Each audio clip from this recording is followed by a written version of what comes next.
할렐루야, 말씀과 동행하는 하루에 나오신 여러분들 축복합니다. 오늘 하나님께서 열어주신 귀한 하루가 시작되었습니다. 주의 음성 잘 듣고 주님의 마음을 따라 오늘 하루를 살아가는 우리 모두가 되기를 바랍니다. 오늘 설 연휴 잘 쉬실 텐데 주님과 함께 샬롬하는 귀한 아침 되기를 바랍니다. 사도신경으로 우리의 신앙을 고백하며 예배 자리로 나아가겠습니다. 나는 전능하신 아버지 하나님 천지의 창조주를 믿습니다. 나는 그의 유일하신 아들 우리 주 예수 그리스도를 믿습니다. 그는 성령으로 잉태되어 동정녀 마리아에게서 나시고 본디오 빌라도에게 고난을 받아 십자가에 못 박혀 죽으시고 장사된 지 사흘 만에 죽은 자 가운데서 다시 살아나셨으며 하늘에 오르시어 전능하신 아버지 하나님 우편에 앉아 계시다가 거기로부터 살아있는 자와 죽은 자를 심판하러 오십니다. 나는 성령을 믿으며 거룩한 공교회와 성도의 교제와 죄를 용서받는 것과 몸의 부활과 영생을 믿습니다. 아멘. 오늘 우리가 함께 나누고자 하는 말씀은 창세기 13장입니다. 오늘 저는 본문 13장 6절에서 9절을 중심으로 함께 하나님의 마음을 나눠보고자 합니다. 그 땅이 그들이 동거하기에 넉넉하지 못하였으니 이는 그들의 소유가 많아서 동거할 수가 없었습니다. 그러므로 아브라함의 가축의 목자와 롯의 가축의 목자가 서로 다투고 또 가나안 사람과 브리스 사람도 그 땅에 거주하였는지라. 아브라함이 롯에게 이르되 우리는 한 친족이라 나나 너나 내 목자나 내 목자가 서로 다투게 하지 말자. 내 앞에 온 땅이 있지 아니하냐. 나를 떠나가라. 내가 좌하면 나는 우하고 내가 우하면 나는 좌하리라. 아브라함이라는 성경의 인물이 어떤 사람인지를 설명할 때 등장하는 여러 사건이 있는데요. 그 중에 하나가 바로 오늘 본문에 등장하는 창세기 13장입니다. 지독한 가문 중에 사람의 선택으로 애굽의 이민을 선택했던 아브라함의 이야기가 12장에 등장합니다. 그곳에서 안전을 위해 선택한 단 한 번의 거짓말이 애굽 왕의 생명을 위협하는 사건으로 발전되었습니다. 이 사건에서 하나님은 애굽 왕에게 큰 재앙을 내리셨고 이로 인해서 아브라함의 거짓말이 탄로나게 되죠. 큰 재앙은 아마도 역병 혹은 나병이 될 수 있을 것 같습니다. 애굽의 왕은 신이었습니다. 그런데 애굽 왕에게 나병, 그러니까 한센병이라니 이 문둥병자가 된다는 것은 아마 아주 많은 야기거리를 불러일으켰을 것입니다.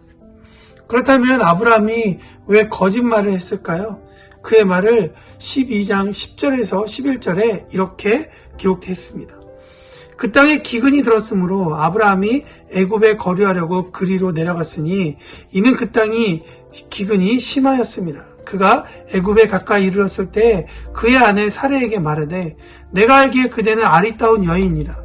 애굽 사람이 그대를 볼 때 이르기를 이는 그의 아내라 하여 나는 죽이고 그대는 살리리니 원하건대 그대는 나의 누이라 하라. 그러면 내가 그대로 말미암아 안전하고 내 목숨이 그대로 말미암아 보존되리라. 여러분, 우리 이유를 알게 되었죠. 왜 아브라함이 거짓말을 했는지. 아브라함은 바로 이런 사람입니다. 그런데 우리가 너무나도 잘 알고 있는 이 창세기 13장에 말하는 조카 롯에게 네가 어느 땅을 선택하든지 나는 괜찮다 하고 이 넉넉하고 아주 포부가 큰 모습과 같은 이 아브라함이 정말 같은 사람일까라는 생각을 하게 됩니다. 저는 오늘 본문 13장에서 몇 가지 중요한 메시지를 발견합니다. 첫 번째는 사건을 통해 하나님의 메시지를 발견하는 통찰력을 우리가 성령님께 간구하는 사람이 되어야겠구나 라는 생각을 합니다.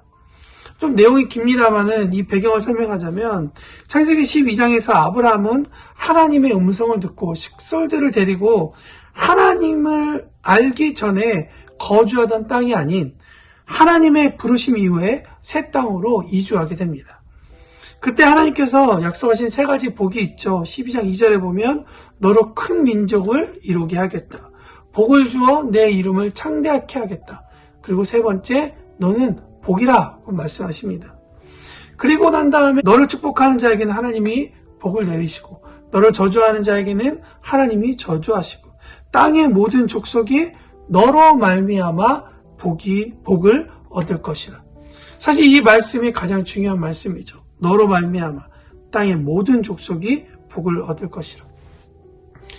사실 아브라함이 이 말의 의미가 무엇인지 그 당시에는 잘 몰랐었던 것 같습니다. 위의 말씀에 의하면 아브라함은 어디를 가야 복받는 사람이 아니라 그를 통해 복이 흘려지게 된다라는 것이 하나님께서 말씀하신 이 복의 골자이죠.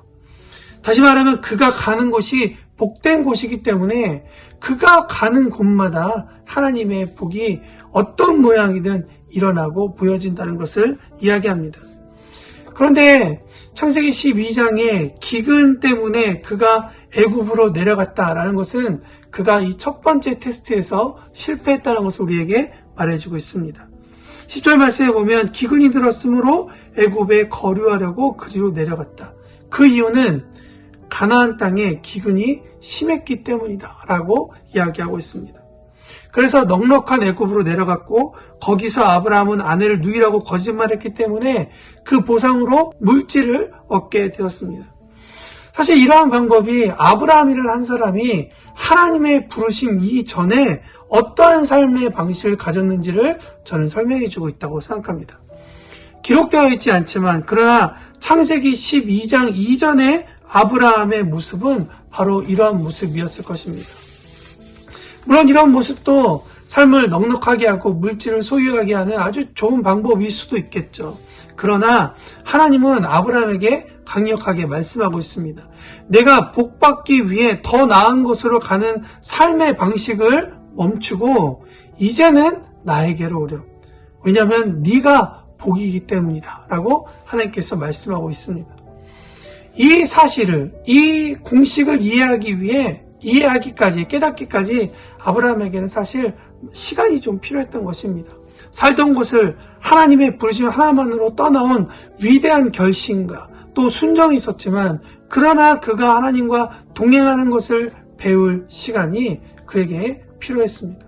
물론 그는 육적인 나이가 있었지만 영적으로는 아직 어린아이와 같았다는 것이죠. 이렇게 첫 번째 테스트에서 실패하고 난 후 아브라함에게 창세기 13장의 사건은 아마도 두 번째 테스트장이 되지 않았을까 생각을 해봅니다. 애굽에서 나와 애굽에서 보면 동쪽 상단으로 있는 네게브라는 곳으로 사막으로 올라오게 됩니다. 13장 2절에 보니 이미 그의 소유가 풍부했다라고 성경은 이야기하고 있습니다. 그러던 그가 네게브라는 사막으로부터 더 북쪽으로 올라와서 베델, 즉 가나안 땅으로 다시 돌아왔을 때 오히려 그의 소유가 풍부해짐으로 말미암아 문제가 생기게 되었습니다.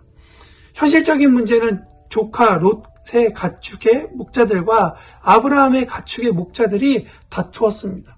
게다가 7절에 보니까 그 땅에 가나안 사람, 브리스 사람, 여러 종류의 사람이 이미 그곳에 살고 있었다는 것이죠. 살 곳이 너무 좁아서 움직였는데 이미 그곳에서도 더 문제가 생기게 되었다는 것이죠. 좁고 불편했죠. 부유해져서 약속의 땅 가나안으로 돌아왔는데 여기도 여전히 문제가 있었습니다. 근데 여러분, 이 문제를 아브라함은 어떻게 처리했을까요? 우리가 오늘 읽은 대로 아브라함은 12장의 모습과는 전혀 다른 13장의 모습을 우리에게 보여주고 있다는 것이죠. 첫 번째 테스트에서 두 번째로 넘어오는 동안 우르에서 가나안에서 애굽에서 다시 가나안으로 돌아오는 과정 가운데에서 아브라함이 하나님과 하나님의 발걸음을 조금씩 이해하기 시작했다는 것이죠. 그래서 그의 발걸음이 하나님과 동행하는 그런 모습으로 발전했음을 오늘 본문을 통해 우리는 볼 수 있습니다. 저는 이 장면이 하나님께서 우리에게 주시는 귀한 메시지라고 믿습니다. 살아오는 과정에서 우리가 어제보다 더 오늘 하나님과 동행하며 내게 주시는 말씀의 의미를 이해하며 그 뜻을 구하며 발을 떼는 삶의 과정의 발전이 우리에게도 필요하다는 것을 이야기하고요. 이것이 우리의 삶 가운데 아주 중요한 것을 이야기하고 있다는 것이죠. 12장에서 아브라함의 첫 번째 테스트에 대한 결정, 즉 하나님을 만났지만 여전히 그가 하나님 만나기 이전의 삶의 방식으로 위기를 극복하는 결정을 했을 때에는 하나님의 반응은 나타나지 않았습니다. 오히려 하나님의 반응은 애굽 왕에게 아주 큰 재앙을 주는 것이었죠. 그런데 오늘 13장의 두 번째 테스트에 대한 결정, 그러니까 자기가 하나님을 만나고 난 이후에 이전의 방법이 아닌 하나님의 방법을 선택하기로 했을 때 하나님의 반응은 어땠는가? 14절부터 17절에 보니까 여호와께서 아브라함에게 이르시되 너는 눈을 들어 너 있는 곳에서 북쪽과 남쪽 그리고 동쪽과 서쪽을 바라보라. 보이는 땅을 내가 너와 네 자손에게 주리니 영원히 이르리라. 내가 네 자손의 땅에 티끌이 같게 하리니 사람이 땅의 티끌을 능히 셀 수 있을진데 네 자손도 세리라. 너는 일어나 그 땅을 종과 횡으로 두루 다녀보라. 내가 그것을 내게 주리라. 여러분, 오늘 본문 말씀에 보면 그냥 복된 말씀만 가득합니다. 하나님께서 얼마나 좋으셨을까요? 이전 첫 번째 테스트에서는 발견할 수 없었던 아브라함의 변화된 모습이 하나님의 마음을 흡족하게 해주시는 것이죠. 저는 오늘 말씀을 통해 하나님께서 우리에게 또 도전하고 있다고 생각합니다. 그것은 두 번째인데요. 뭐냐면 복을 따라가지 마라. 오히려 복 주시는 하나님과 동행하라. 여러분, 우리 가운데 가뭄이 있다고 하면 가뭄을 피해서 가는 삶이 아니라 오히려 그 가뭄 가운데 일하실 그 하나님의 음성을 듣고 그 가뭄 가운데 하나님께서 일하실 통로가 되는 것이 우리의 삶이라고 저는 믿습니다. 예수 믿기 전에 삶의 방식을 내다 버리십시오. 하나님께서 가르쳐주신 방식을 따라 살아가는 것이 우리에게 필요합니다. 당연히 불편하죠. 당연히 익숙하지 않습니다.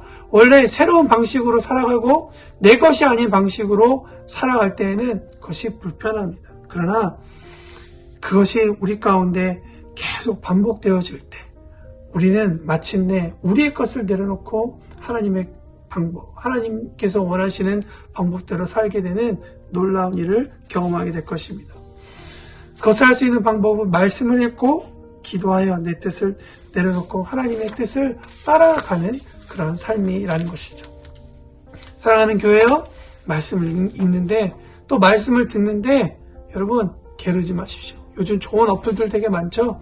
그냥 틀어놓기만 하면 성경을 읽어줍니다. 여러분 말씀을 들으면서 하나님께서 나에게 주시는 그 음성을 정말 잘 듣고 해석하도록 사는 여러분이 되기를 축복합니다. 한 가지 더 도전하고 싶습니다. 여러분, 이 시간, 이 장소를 기억하는 여러분이 되길 원합니다. 어떤 장소냐? 여러분, 아브라함의 이 첫 번째, 두 번째 테스트가 모두 동일한 장소에서 이루어졌다는 거 아십니까? 3절과 4절에 보니까 베델과 아이 사이 곧 전에 장막을 쳤던 곳에 이르니 그가 처음으로 제단을 쌓은 곳이라. 그가 거기서 여호와의 이름을 불렀더라. 여러분, 사건을 주신 것은 그 사건에서 하나님의 메시지를 발견하라는 것이죠. 지나간 일에서 배우지 못하는데 어떻게 지금 일어나고 있는 일의 메시지를, 하나님의 역사를 우리가 발견할 수 있겠습니까? 여러분, 전에 이 메시지에서 우리가 발견할 것은 그래, 첫 번째는 실패했어라는 게 실패했어의 메시지가 아니라 거기에서 하나님의 메시지를 발견하는 것이 중요하죠. 아브라함은 첫 번째에서 왜 실패했는지를 발견하고 두 번째에서는 전혀 다른 선택을 하게 되었다는 것이죠. 그렇다면 저는 여러분에게 질문하고 싶습니다. 물론 저에게도죠. 왜 우리에게 오늘 하루를 열게 하셨을까? 왜 이 사람과 결혼하여 가정을 이루게 하셨을까? 왜 이런 자녀를 주셨을까? 왜 이 사람과 한 직장에서 일하게 하셨을까? 왜 나는 자영업을 하고 직장인이고 전문인이고 이런 성향을 주셨고 이런 달란트를 주셨을까? 하나님께 질문할 때 우리가 곰곰이 생각해 봤으면 좋겠습니다. 한 가지 우리가 분명한 사실은 무엇이냐면 하나님을 처음 만난 그 자리, 그날, 그 시간은 아마 여러분의 인생 가운데 정말 구원을 이룬 아주 기쁘고 중요하고 좋은 날이었음과 동시에 하나님께서 여러분에게 특별한 부르심을 주신 날이기도 할 것입니다. 저뿐만이 아니라 모든 그리스도인들에게 그 날이었습니다. 하나님께서 부르심을 주셨던 비전의 날이었습니다. 당신이 기뻐하고 좋아하는 일 말고, 그런 부르심 말고 하나님께서 당신에게 위탁하신 부르심, 그것이 무엇인지를 한번 기억했으면 좋겠습니다. 오늘 그것을 발견하고 당신이 그렇게 사랑하는 주님 앞에서 당신의 삶을 되돌아보고 한 걸음 더 하나님과 동행하는 하루가 되기를 축복합니다.